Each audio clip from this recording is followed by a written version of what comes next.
Hey there, ladies and gentlemen. Welcome back to the second ever Rip and Destroy podcast. Before we get into our topic for the day, which is going to be the 1995 convention, I have a quick bone to pick with the Strutter single. And that is, I've got 100,000 reasons why I am not going to spend $50,000 on the solid gold Strutter single. And it's just that because that single did, in fact, have a B-side and it's not on the gold record. I was impressed with the fact that the gold record is actually playable. You get side A, you get Strutter, you do not get side B. So there's no 100,000 years. And I'm of the opinion that if you're going to spend $50,000, you should get 100,000 years. So until this podcast gets a great sponsor, chances are all signs point to I'm not going to buy a $50,000 Strutter record. Because you would otherwise. There's that. Okay, my other beef is about the Strutter record. Is Strutter was it's like it's for this 50th anniversary. Whatever. It's not even. It's 2025. It's 51 years old. But Strutter wasn't even their first single. Uh, Kiss launched their illustrious 50-year career, touching millions of lives. Remember, with a song about talking to your girlfriend into doing some butt stuff. yeah. What do you get somebody for a 51st anniversary? I'm not. I'm at 25 myself, so I haven't gotten there yet. Yeah, I don't know. Apparently it's a gold record. I don't know. Well, when you figure it out, let me know. Rip and destroy! The topic for the day, the topic du jour, is the 1995 Kiss convention. Yeah, we thought it would be, a good idea since they are doing the Kiss Army Storms Vegas event this summer, as which I guess is in honor of like the 30th anniversary of the Kiss convention tour that happened Hmm. back in '95. But in '95, as probably most of you nerds know, Kiss did an official Kiss convention after years of Kiss fan expos put on by the fans. And Mike and I were there in Minneapolis. Um, I was there. wow, you have the shirt to prove it. Look at I that. do. I do. Oh, It's funny. It wasn't actually Minneapolis. I remember you and I having a conversation about do we go to Chicago or do we go to Minneapolis? right, because we're We both located. We were both located in Wisconsin. For those of you who don't know, we're both we were both located in Wisconsin. I'm still in Wisconsin, and Mike is currently in Oregon on the left coast. But sunny yeah, Pacific Northwest. We actually yeah, ended up not going to either because we ended up in Bloomington, which is not actually Minneapolis, but Minneapolis looks cooler on a t-shirt. So I right. guess we Well, ended up in Minneapolis close enough. in July 16th, 1995 at the Radisson South End Plaza in Bloomington, Minnesota, and it was amazing. And I remember at the time tickets were $100, Hmm. and there we have video. We have super cool video footage, and I remember standing in line, holding up this pass and telling you and telling the camera that this was my grocery money for a really long time. Yeah, But and it was in fact, but I stand behind that decision. I was 178 person in line because it was fantastic and well worth it $100, was which super fun. rumor has it the convention coming up in Vegas is slightly more expensive than $100, but yeah. Yeah, I don't know what are the numbers that would run those numbers for me because I don't think I've looked into them. Do you know what they are? Off the top of my head, I think bidding starts at like $1,000, and there's different packages that includes the rooms and whatnot. It Uh, better. Yeah, and I'm not against the idea of flying down to Vegas to see Kiss. You and I did that in 2014. That's going to be a Hmm. really fun episode Yeah, for for sure. for the series of shows they did at the casino in 2014. But Yeah. I don't know that I'm going to make it to this one. No, probably not. I don't think so either. And of course, people are bitching and moaning, "Oh, they're getting back together after only a year and a half, saying it was their final show." We all know they all said that it was their final tour. They Hmm. said they would be open to one-off shows, and we know they're not doing makeup and costumes and explosives and stuff this time. It's probably just going to be like an unmasked, unplugged, like it was in '95, Hmm. which was very interesting at the time. So Which yeah, we went over to Minneapolis and we stayed with my sister who was living in the area at the time, which was convenient. Um, And yeah, I don't know, take it from there. We went and stood in line for a little while. There was, I believe there was Before we did seven. that, we drove by Paisley Park, which was super cool. We did. I loved it. Yeah. Yeah. Yep. Yeah. I think we drove by there a couple of times just in the few days that we were out there. Yeah. Yeah. But I think there was 750. The tickets were all pretty limited. I think there was 750 people there Mhm. at the Minneapolis one. And, So and keep in mind, this was 1995. There was no internet. You didn't know what the set list was going to be. It's not like after night one, you could see the whole thing on YouTube. So just walking into the room, I was completely blown away. Everything that they had there by way of old costumes, old set lists, lyrics that were written on hotel stationery.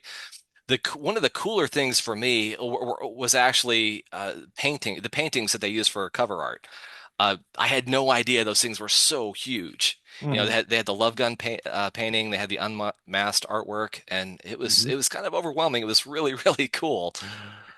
Yeah, and I remember I remember being an idiot, and I I we had a video camera with us, and I both photographed all of the merch and I also videotaped all of the merch. I'm not sure why I did that. For some reason, I wanted to do like a walking tour of the whole thing, which was dumb as hell because by the time they actually got to like Bruce's guitar clinic and Eric Singer's drum clinic, and then the actual unplugged performance, like I was out of battery. Uh, So I'm like, why did I just not take photos of all the merch and then just like save the video for later? But I was a dumb kid. What were we, 21? I don't know. I was a dumb kid. I was 20, yeah. Yeah. And it was actually an Eric Singer drum clinic. I don't know if you remember this, but we were waiting in the big room where they had the Mhm. performances, the tribute bands where Kiss played. And some guy came out, made an announcement. Don't forget to stick around because Eric Carr is going to do a drum clinic. Oh, I forgot about And the that. whole place just booed him right out of the room. Yeah, they did. It was savage. And to this Oh, day, like I remember that, like my stomach just kind of like, oh man, come on. oh my God, I forgot all about that. That was Yeah. hilarious. Oh, wow. But yeah, the merch was all so cool. They had all the original, like old stuff. The board games and the ukuleles and the radios and all the stuff that you saw commercials for, um all the Kiss Mego dolls, which I don't know. There's hey, look, somebody else has those too. Nice flex. I think they had like one or two and they were charging just a ridiculous amount of money for them Oh, you mean in the there. dealer room? Yeah, the dealer room. But they had Oh the yeah, like I think they had Gene or something. And yeah. another And it's thing probably too, beat the shit too. this doesn't sound like a big deal now, but back then it really was. Just seeing all the old footage that they had running on reels, That's because right, you didn't have access to that unless you were tape trading, which we were. which we Um, were. and But then, so just to kind of run through the day, it started at noon. There was audiovisual displays. Two different tribute bands played. There was a Kiss Q&A. I remember it was funny. Gene got mad, and it was terrifying. Do you remember that? I don't. Okay, so This- I don't Somebody got mad know. at Bruce, and Gene jumped in, and Gene didn't. Yeah, yeah. he didn't really get mad. Yes, I do remember that. And also, quick aside, the guy who was running the Q&A in Minneapolis was Mike Brandvold from Three Sides. Oh, very cool. I did not Yeah, know he that. was. Yeah, I think he was the guy who was passing the mic around. Um, but yeah, there was a guy. Somebody asked a question of Bruce, and it had something. I don't remember exactly what the question was, but it had something to do with like his finances, like how much money he was That's making, or it. something like That's it. that. Yeah. Yeah, Yeah. and Bruce basically said he wasn't going to answer it because it was a stupid question. Now they made a big deal about making sure nobody's was asking stupid questions. They would answer any question, but he's like, "Yeah, I'm not answering that. It's a dumb question." And then everybody's kind of like, "Yeah, whatever. That's you're kind of right." And then like two questions later, the guy yells out from the crowd, he's like, "Bruce, I want to know what was so bloody stupid about my bloody question." And he was like mad, and Bruce had to kind of backpedal a little bit. And he was like, "Oh, okay, I probably shouldn't have said it was a stupid question. I'm sorry, but like my personal bank account information is like none of your business." And he's like, I'm sorry, I didn't mean to piss anybody off. Now you're going to kick my ass. And I remember Gene just said, he's not going to kick your ass. And it was the way he said it. It was totally Yeah, a Bruce little bit just of, felt like warm and safe and yeah, cozy and a little bit of demon came out to help Bruce. And then I just remember that like the whole crowd thought the guy was an idiot too. yeah. So I was just like, okay, bro, there's one of you and 749 of us. You should shut up. Yep, yep. And then the band played, and it was cool because they had set songs that they were going to do, and they also took a lot of requests. They did not play my request, Sweet Pain. I was really hoping that they would, because at the time I'd spent years trying to figure out what the first line of that song was, and now, we have the internet. I get it. And you've Um, grown up a bit and learned what the song is actually about, which we didn't know exactly. when we were 5 years old. And then they did a signing, but we'll get to that. We'll get to that in a minute Yeah, that's a because story too. that was a good thing and Um, a bad thing. yeah, the unplugged performance was fun. They brought a lot of people on stage. I don't know, they just let people come up and sing with them and whatnot. So that was pretty cool. Um, you could tell what they had rehearsed and what they hadn't, because they obviously had a bunch of them kind of in the can ready to go, and then they would do requests and people. I remember Gene trying to play Rock and Roll Hell, and he like got through a little bit of it. He's like, yeah, I don't fucking know. It's funny though because Gene is not in the habit of remembering lyrics on a good day. So when you No. start throwing requests at him, like what Oh could God, possibly go forget wrong? it. But Yeah. I do remember speaking of like the format of the program, giving you a little elbow and saying, Gene is the only person in this whole room who does not know the words to that song. Oh yeah. Yeah, we all could have helped them out, and I think that's why they started bringing people on stage. So because I remember as we were as we tended to hang out and go through Kiss bootlegs night after night and like watched live shows and whatnot. I remember we realized that there were more shows where Gene fucked up the lyrics to God of Thunder than he got them right. Yeah. So yeah. And I love it loud too. It was always problematic. I remember it was like the seventh or eighth time I saw them and he nailed it. I'm like, there it is. Oh, it only took 45 years. Right Good on. job, buddy. Um, We got there. Yeah. so yeah, what else about the convention? Then I guess the most interesting part ended up being the autograph signing. It's interesting though that you just read out of the convention that you're supposed to have two tribute bands, but I only remember there being one. Yeah, the itinerary had two, but I just remember the one, and that was a problem too because the autograph signing got cut short because of the tribute band. Yeah. And one of the things I did pick up at the convention I was really excited about was Kiss Alive 3 Hmm. on white vinyl Hmm. Hmm. just to get it signed. And Yeah. I did for the most part.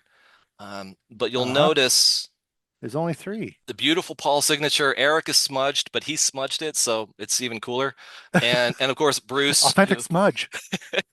It's worth more, Bruce, and then I was all of about 3 inches away from Gene, and dude. he busted the 180 and broke my heart. And that is the only reason why this is not professionally framed and hung like a relic in my home because I spent the last 30 years wanting to get that last signature. I almost pulled the trigger on the vault just to get this damn record signed. Ah, that would have been a $2,000 gamble. It would have been cool too, though, because Tommy's a local boy, and he was at that he was at that Vault event as well. But I did actually get to meet him later. He signed my history book, and it was super cool. Really nice guy. Yeah, yeah, that's going to be another story for another episode. I think I want you to Yep. tell that one too.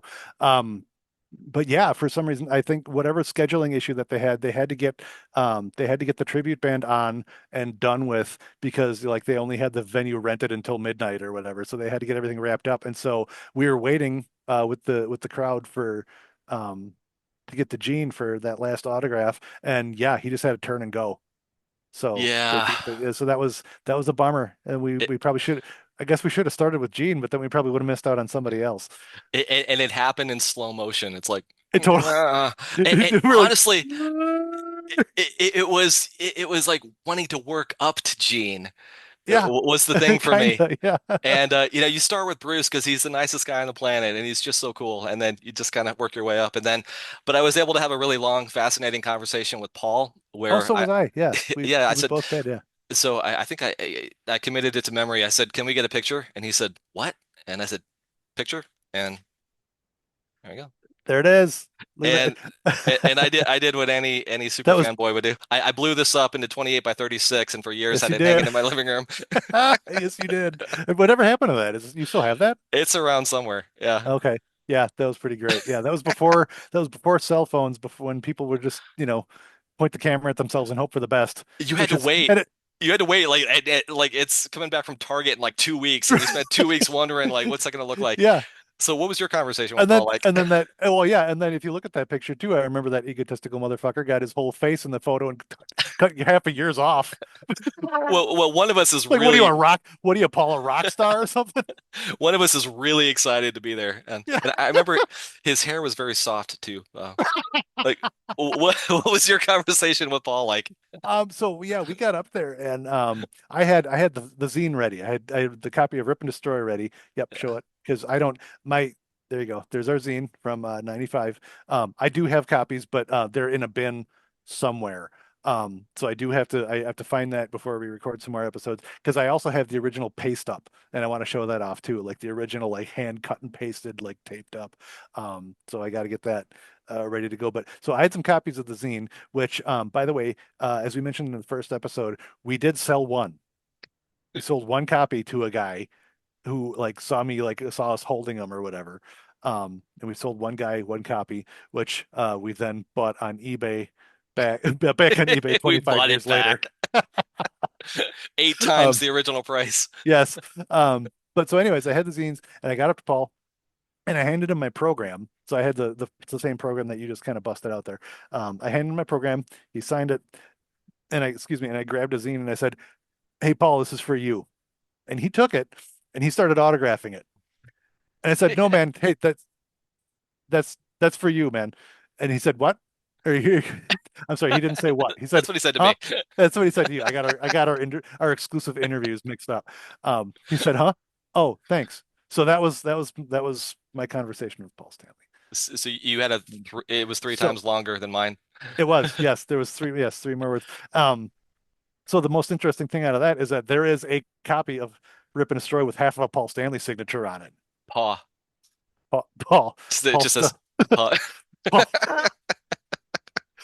Yeah, and then after him, because I remember he and Eric were in the same kind of area, kind of off to stage left. Yeah. Um, and then I gave one to Eric. Eric signed my program, and I gave one to him. Said, "It's for you," and he starts flipping through it like right in front of me, and he goes, "Has Gene seen this yet?"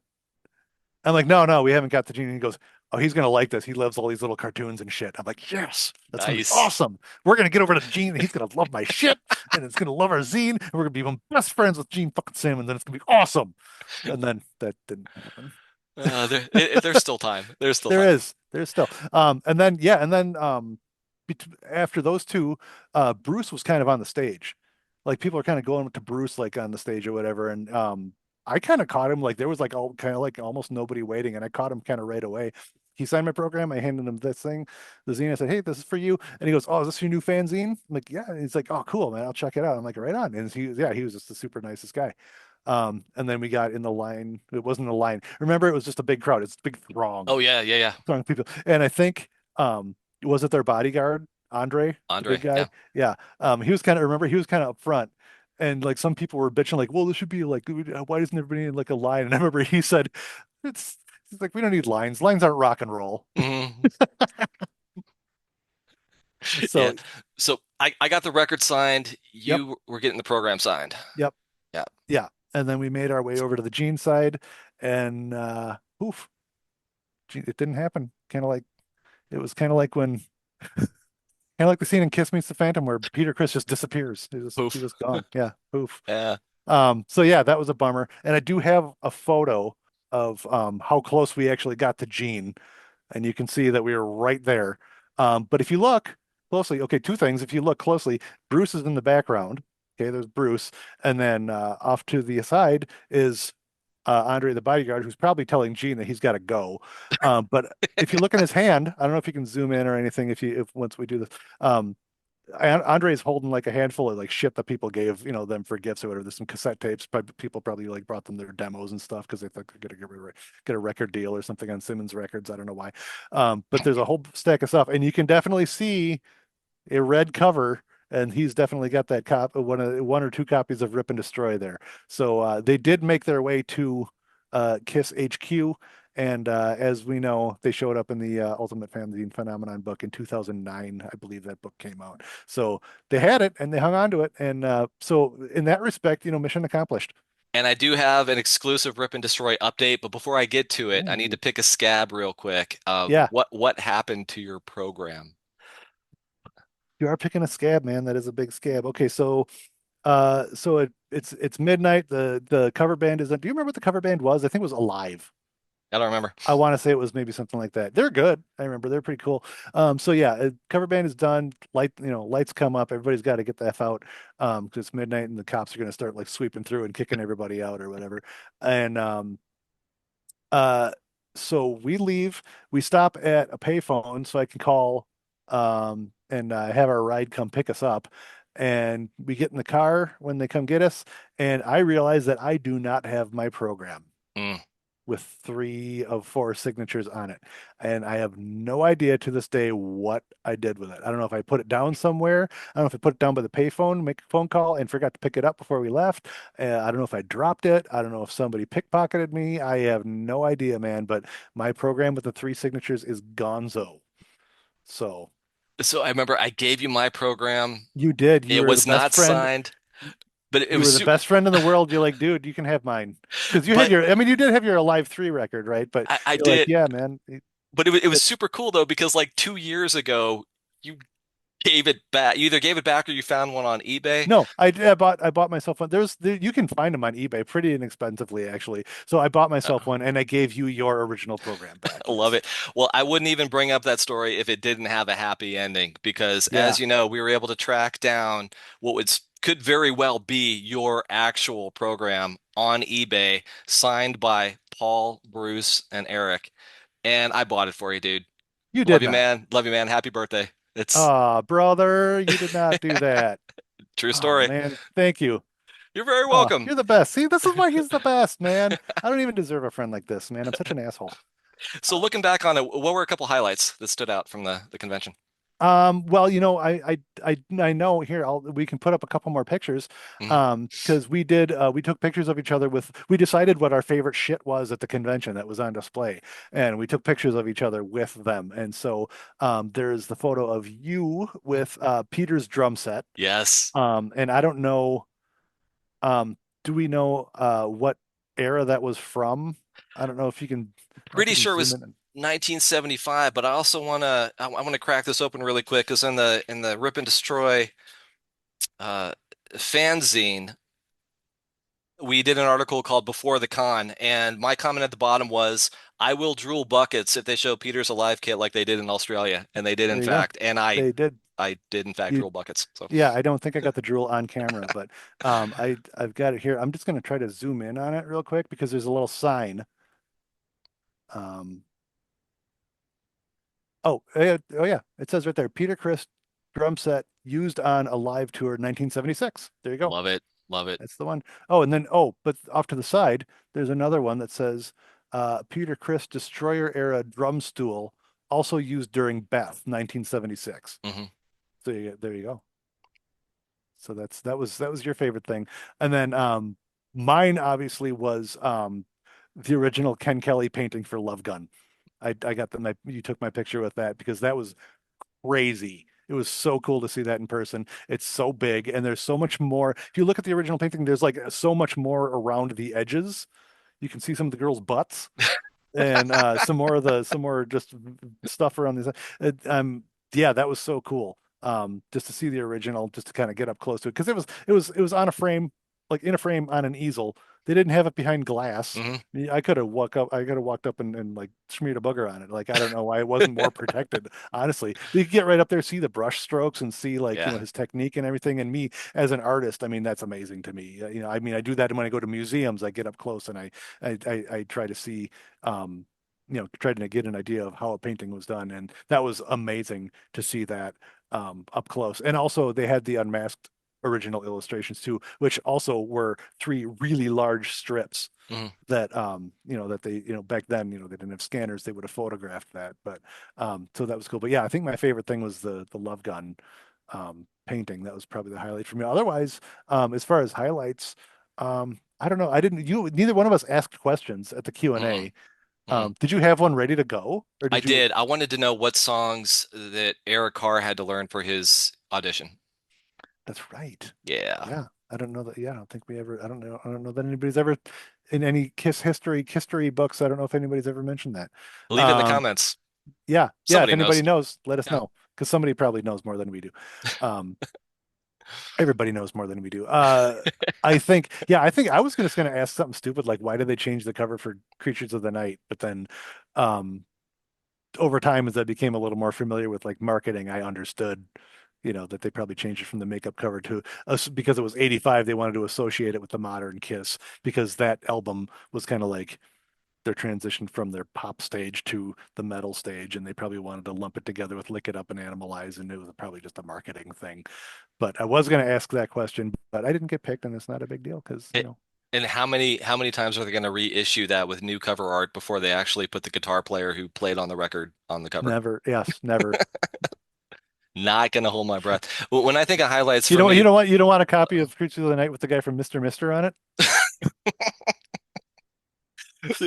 when I think of highlights for me, that was my first time I ever saw him live. So that was a Yeah, really big deal. And we probably like, I don't know, like 4 or 5 rows back. We were very we're close. close. I Yeah, didn't catch a pick. I bought one. I wanted one of Gene's, so I bought a pick. nice. And so for me, seeing them live was a really big deal. It was the first time I saw him. I do believe in my heart of hearts that we resurrected the Gene Simmons workout because we did. I don't We, remember the song, but we got I him do. to well, tell me about it. Tell the Yes. story. Okay. So when we were watching all of our, we would watch, old footage, old bootlegs, especially from like 76 on. Um, if you guys remember, if you watched any of those, Gene would do this thing, like a lot of times it was like during Do You Love Me or something. He would do this on stage. This is one of his moves, one of his little stage moves when he didn't have to play a bass line. And we did a little cartoon in the zine called it the Gene Simmons Workout. I had a little diagram. Do you have it there? I You can do. pull it up. Yeah. There should be a little Yeah. diagram of how Yeah. to do the Gene Simmons workout. It's in here. It's Oh, in there there. it is. There it is. Yep. I think there's Uh, some little stick figures or something too, wasn't there? yes. Yeah. That's the play That's by the play. that's How the to see if instructions. I can do this. Yeah, there you go. All right. Yep, there you go. One and two and one and two. So Straight anyways, bent straight. yeah, Repeat there you go. indefinitely. Yep. So you and I were in the crowd doing it, trying to catch his attention. And I don't think I caught it on video, but they were playing Come On and Love Me. Okay. And he looked at us and he did a couple of these. And we're like, yeah. You're welcome, world.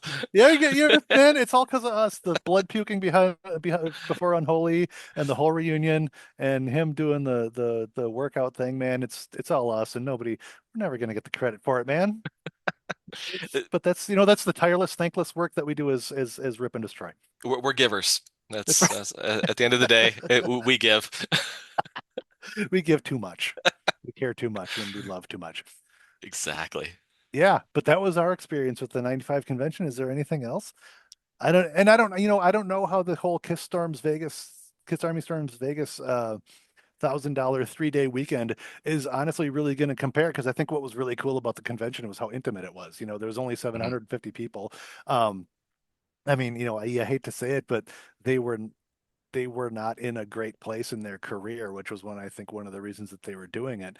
But then they very quickly followed it up with the reunion tour and everything blew back up. Yep. Um, but like you said, there wasn't really much in the way of internet at the time. And so we didn't know that Peter had shown up at the LA convention and Hmm. sang Hard Luck Woman with him. We didn't know that until some of the stuff came out later, like the Second Coming video, and they were talking about the conventions and how the reunion came about, or I don't know if that was the Unplugged, if there's some behind the scenes stuff on the Unplugged, one of those Hmm. videos. But that was the first time that we had heard about that. So yeah, it was all those back in the before times, before cell phones and internet and everything, and that was how we experienced it. Yeah, I got to experience it like live and in real time. It was a blast, man. It's good memories. It's got me thinking about Vegas, but yeah, yeah, I don't think it could compare. You know, I think Vegas is actually a great idea. I'd like to see them do more events like that. I kind of came to peace with 2000 was the farewell for the original lineup. Mhm. The end of the road tour was the farewell for the band touring, and now they're doing one-off projects. I think it's fantastic. I don't know if I'm Yeah, going you to might make as it to this well. one, but yeah. Yeah. So that about wraps it up for what we have to say about the Kiss convention and how the fanzine ties into it, and it's all one big pot of Rip and Destroy stew. If you want to check us out, we are on Instagram at Rip and Destroy Podcast. On Instagram, that's Rip and Destroy Podcast, all one word. You can also drop us some hate mail at Rip and Destroy Podcast at gmail.com. Watch us on YouTube and find us wherever you get your pod shows. All right. See you next time. Cheers. All right, buddy. Cheers. Kill the power, Phil. Kill the power.